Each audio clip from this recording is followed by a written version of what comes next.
What if I told you that Rome's most fearsome weapon wasn't found in the legion's tactics or in the war machines like the ballista, but born and bred to tear a man to shreds, with teeth so sharp and a jaw so powerful that just the sight of these animals made the enemy shit their pants?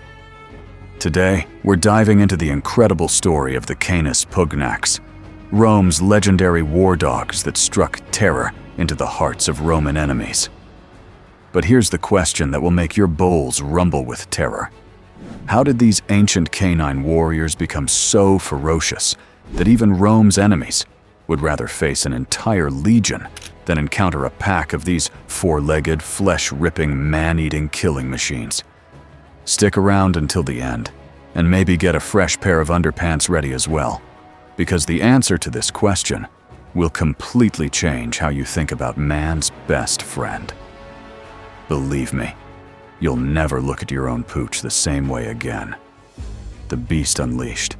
Let me paint you a picture of the Canis pugnax, because calling them simply dogs is like calling a Formula One car transportation. These weren't your neighbor's golden retriever fetching tennis balls in the backyard. Standing nearly 3 feet tall at the shoulder and weighing up to 200 pounds of pure muscle, the Canis pugnax was built like a living battering ram with teeth. Their massive heads housed jaws that could crush bone with the same ease you'd crack a walnut, and their thick, muscular necks could support the weight of a grown man while shaking him like a rag doll. These dogs had coats that ranged from deep black to tawny brown, often marked with distinctive white patches on their chests. Nature's way of giving them war paint, if you will. But it wasn't just their physical appearance that made them terrifying. The Canis pugnax had been selectively bred for one purpose, and one purpose alone: war. Their temperament was as carefully crafted as any Roman sword. They possessed an almost supernatural ability to distinguish between friend and foe on the battlefield, showing unwavering loyalty to their handlers while displaying absolutely ruthless aggression toward enemies. Think of them as the ancient world's equivalent of a smart missile, except this missile had teeth, could think for itself, and never missed its target. But how did Rome come to possess such incredible weapons of war? Well, that's where our story gets really interesting, and it's a tale that stretches back centuries before Rome ever ruled the Mediterranean, from Greek innovation to Roman perfection. Now, here's where things get fascinating, and we start to see just how these legendary war dogs became the stuff of nightmares for Rome's enemies. The story of the Canis pugnax doesn't actually begin in Rome at all. It starts in ancient Greece, specifically in the region of Epirus, around the 5th century BCE. The Greeks, always innovators when it came to warfare, were the first to recognize that dogs could be more than just camp followers or hunting companions. The Molossians, a fierce Greek tribe from Epirus, developed some of the earliest military dog breeds. Picture the ancient equivalent of a special forces unit. But instead of Navy SEALs, we're talking about what were essentially four-legged tanks with an attitude problem. These early war dogs were used primarily as sentries and for psychological warfare. Imagine being an enemy soldier trying to sneak into a Greek camp at night, only to have a 150-pound beast with glowing eyes and bared fangs come charging out of the darkness. But the Greeks were just getting started. Over generations, they began to understand something that would make modern dog breeders weep with envy: selective breeding for specific combat traits. They didn't just want big dogs. They wanted smart, aggressive, loyal, and absolutely fearless dogs. It's like they were playing an ancient version of Pokémon, except instead of collecting cute creatures, they were breeding living weapons. The breakthrough came when Greek military strategists realized that dogs could be trained not just to attack, but to attack strategically. These weren't mindless beasts running wild on the battlefield. They were disciplined soldiers with 4 legs and an excellent dental plan. They could be trained to target specific parts of an enemy's body, to work in coordinated packs, and perhaps most importantly, to follow complex commands even in the chaos of battle. Remember our original question about how these dogs became so terrifying? Well, we're starting to see the answer unfold. It wasn't just nature that made them fearsome. It was generations of careful, deliberate breeding combined with sophisticated training techniques that would make a modern dog trainer's head spin. Rome's canine acquisition. When Rome began its expansion across the Mediterranean, they encountered these Greek war dogs, and being Romans, immediately thought, we need to have that, but bigger and better. The Romans were notorious for taking the best ideas from conquered peoples and improving upon them. They did it with architecture, military tactics, and yes, even with war dogs. The Roman acquisition of these canine weapons happened gradually, primarily through two means: conquest and trade. As Roman legions swept through Greek territories in the 2nd and 3rd centuries BCE, they encountered the Molossian war dogs in action. Roman military commanders, always looking for any advantage that could help them maintain their growing empire, were immediately impressed by the effectiveness of these four-legged warriors. But Romans didn't just steal the dogs, they studied them. Roman military engineers and animal trainers worked alongside captured Greek dog handlers to understand not just how to use these animals, but how to breed them for even greater effectiveness. It's like reverse engineering a competitor's product, except the product could bite your face off if you got it wrong. The Romans established dedicated breeding programs throughout the empire, with the most famous facilities located in Germania and Gaul. These weren't puppy mills. They were sophisticated military installations where the science of creating the perfect war dog was refined to an art form. Roman breeders kept detailed records of bloodlines, tracking which combinations produced the most effective warriors. What made the Roman approach different was their systematic methodology. While the Greeks had developed war dogs through trial and error over generations, the Romans approached it like an engineering project. They had specific requirements. Dogs needed to be large enough to knock down an armored man, fast enough to outrun fleeing enemies, intelligent enough to follow complex commands, and aggressive enough to continue fighting, even when wounded. The evolution of fear. Here's where our story takes a turn that would make Charles Darwin himself take notes. The Canis pugnax didn't just appear overnight. They were the result of centuries of what we might call artificial evolution under extreme pressure. Every generation of these dogs was tested in actual combat, and only the survivors got to pass on their genes. It's natural selection with a very unnatural twist. The breeding process was brutal, but effective. Dogs that showed even a moment's hesitation in battle, that failed to follow commands under stress, or that couldn't handle the psychological pressure of warfare, were removed from the breeding program. What remained were animals that had been literally bred for war across dozens of generations. Think about what this means. These dogs had ancestors who had survived battles against Gallic warriors, Germanic tribes, and hardened Roman enemies. Each generation was essentially pressure tested against the fiercest opponents of their time. It's like if you took a modern military special forces unit and bred them for combat effectiveness over 500 years. The results would be superhuman. The physical evolution was remarkable. Early war dogs from Greece were impressive, but the Roman Canis pugnax developed characteristics that seem almost engineered for warfare. Their bone density increased, making them less susceptible to injuries from weapons. Their jaw muscles became more pronounced, increasing their bite force to levels that could crush through leather armor. Their legs became more muscular, but also more flexible, allowing them to maintain balance while grappling with human opponents. But perhaps most importantly, their intelligence evolved specifically for combat situations. These dogs developed an almost supernatural ability to read human body language and intentions in battle. They could distinguish between a feint and a real attack, between someone who was genuinely surrendering and someone who was pretending to surrender while hiding a weapon. The dogs of war in action. Now let's talk about how these incredible animals actually functioned in Roman military operations, because this is where the story gets really wild. The canis pugnax weren't just unleashed randomly onto battlefields like some kind of furry chaos machine.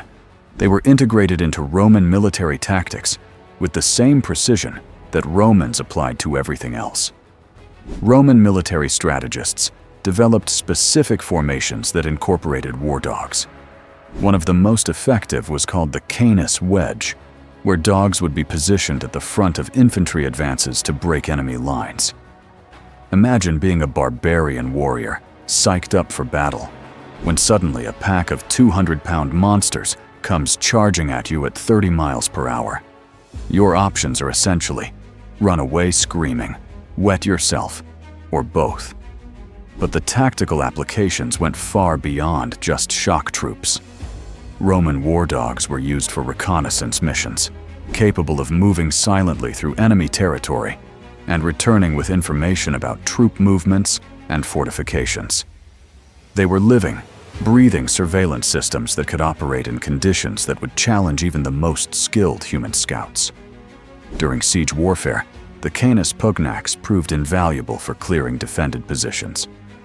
Roman engineers would sometimes create special ramps or tunnels that allowed dogs to access enemy fortifications from unexpected angles. The psychological impact was devastating. Defenders, who could stand firm against Roman catapults and siege towers, would often abandon their positions when faced with the prospect of fighting war dogs in close quarters. The dogs were also used for prisoner control and interrogation. A Roman centurion with a canis pugnax at his side didn't need to raise his voice to get information from captured enemies. The mere presence of these animals was often enough to convince people to cooperate with Roman authorities. Remember our original question about what made these dogs so terrifying that enemies would rather face entire legions? This is part of the answer. It wasn't just their physical capabilities, but their tactical integration into Roman military doctrine that made them so effective. Masters of the hunt, the handlers of these legendary war dogs, known as magistri canum, or dog masters, were among the most specialized and respected soldiers in the Roman military. These weren't just random legionnaires with a good way with animals. They were highly trained professionals who understood both animal psychology and military tactics. Becoming a magister canum required years of training and apprenticeship. Candidates had to demonstrate not only their ability to work with dangerous animals, but also their understanding of battlefield tactics, enemy psychology, and Roman military doctrine. It was like being a Navy SEAL, animal trainer, and battlefield psychologist all rolled into one.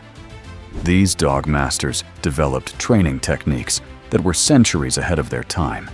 They understood concepts like positive reinforcement, pack hierarchy, and conditioned responses in ways that wouldn't be formally recognized by animal behaviorists until the 20th century. Roman dog masters could train a canis pugnax to distinguish between different types of enemies based on clothing, weapons, or even scent. The relationship between a magister canum and his dogs was intensely personal. These handlers often worked with the same animals for years, developing bonds that went far beyond simple trainer and animal. The dogs would respond to subtle hand signals, vocal commands, and even changes in their handler's posture or breathing. In battle, this created a level of coordination that seemed almost supernatural to enemies who witnessed it. Dog masters were also responsible for the breeding programs that maintained the quality of Rome's canine warriors. They kept detailed records of bloodlines, tracked the performance of individual animals in combat, and made breeding decisions based on scientific observation rather than guesswork. These were the ancient world's equivalent of genetic engineers, working with the tools available to them to create the perfect military animal, selective breeding for war. The breeding programs that produced the Canis pugnax were marvels of ancient science that would impress modern geneticists. Roman breeders understood concepts about heredity and selective breeding that wouldn't be formally recognized by science for another 1,000 years. The selection process was ruthlessly efficient. Breeding females were chosen based on their combat performance, their ability to produce large litters, and their capacity to pass on desirable traits to their offspring. Males were selected not just for size and strength, but for intelligence, trainability, and what Roman breeders called battle fury, the ability to maintain aggressive focus even under extreme stress. Roman breeding records show that they tracked over a dozen different traits across multiple generations. They monitored everything from bite force and running speed to more subtle characteristics, like the ability to remain calm around the noise and chaos of battle. It's like they were running a genetic engineering program using nothing but careful observation and detailed record-keeping. The breeding facilities were located throughout the empire, but the most prestigious programs were maintained in Rome itself and in key military centers like Augusta Emerita in Spain and Colonia, Claudia Ara Agrippinensium in Germania. These facilities housed hundreds of animals and employed dozens of specialized handlers, veterinarians, and breeders. One of the most fascinating aspects of Roman dog breeding was their understanding of psychological traits. They recognized that courage, intelligence, and loyalty could be inherited characteristics, and they bred specifically for these mental attributes alongside physical ones. Modern dog breeders are just beginning to understand the genetic basis of behavioral traits that Roman breeders were successfully manipulating 2,000 years ago. The psychology of terror. Here's where we start to answer our original question in a way that might surprise you. The true power of the Canis pugnax wasn't just in their physical capabilities, it was in their psychological impact on enemies. Roman military strategists understood something that modern psychological warfare experts would recognize. Fear is often more powerful than actual weapons. The mere reputation of Roman war dogs was enough to cause enemy armies to change their battle plans. Historical accounts describe Celtic and Germanic tribes abandoning strong defensive positions rather than face the prospect of fighting against the Canis pugnax. It's like if your opponent in a chess game forfeited just because they heard you had a particularly intimidating queen. Roman propaganda actively promoted the fearsome reputation of their war dogs. Stories of the Canis pugnax were spread throughout the known world, often exaggerated for maximum psychological effect. These weren't just dogs. They were mythical beasts that could tear through armor, hunt enemies across vast distances, and never forget a scent or face. The psychological warfare extended to the dog's appearance and behavior. Roman handlers trained their animals to display specific intimidating behaviors on command: synchronized howling, coordinated stalking movements, and aggressive posturing that was designed to maximize fear in human observers. It was ancient theater designed to break enemy morale before the first sword was drawn. But the psychological impact went both ways. Roman soldiers who fought alongside the Canis pugnax reported feeling significantly more confident in battle. There's something primal about having a pack of loyal, deadly animals on your side that boosts human courage in ways that additional weapons or armor simply can't match. Legacy of the war dogs. Let's return to the question that I posed at the beginning of this video. How did the Canis pugnax become so terrifying that Rome's enemies would rather face entire legions than encounter these four-legged weapons of war? The answer isn't simple, because the true terror of the Canis pugnax came from a perfect storm of factors that converged over centuries of development. First, there was the selective breeding program that lasted for generations, creating animals that were literally evolved for warfare. These weren't just big dogs. They were the result of hundreds of years of genetic pressure testing under the most extreme combat conditions imaginable. Second, there was the sophisticated training and handling system that turned these naturally formidable animals into precision military instruments. The Magistri Khanum didn't just train attack dogs. They created four-legged soldiers that could think tactically, respond to complex commands, and coordinate their attacks with human military units.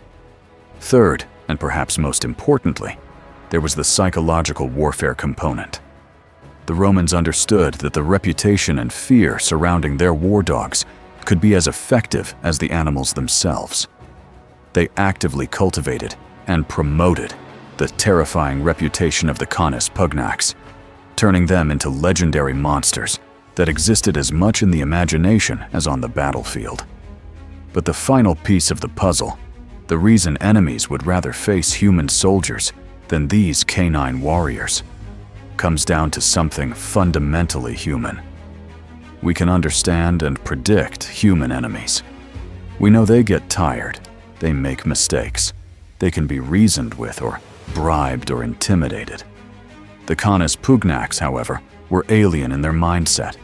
They felt no fear, showed no mercy, never grew tired of the fight, and could not be reasoned with or bribed. They were implacable, unstoppable, and absolutely loyal to their Roman handlers. Facing a human enemy, no matter how skilled or numerous, left room for hope. Facing the Canis pugnax meant confronting something that combined the intelligence and training of a human soldier with the physical capabilities and psychological mindset of an apex predator.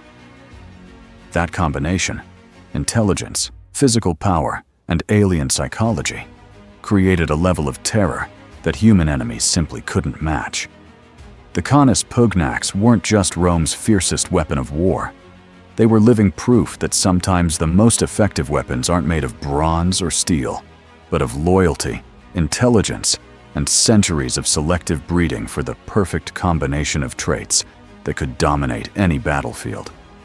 The legacy of these incredible animals reminds us that the relationship between humans and dogs has always been special.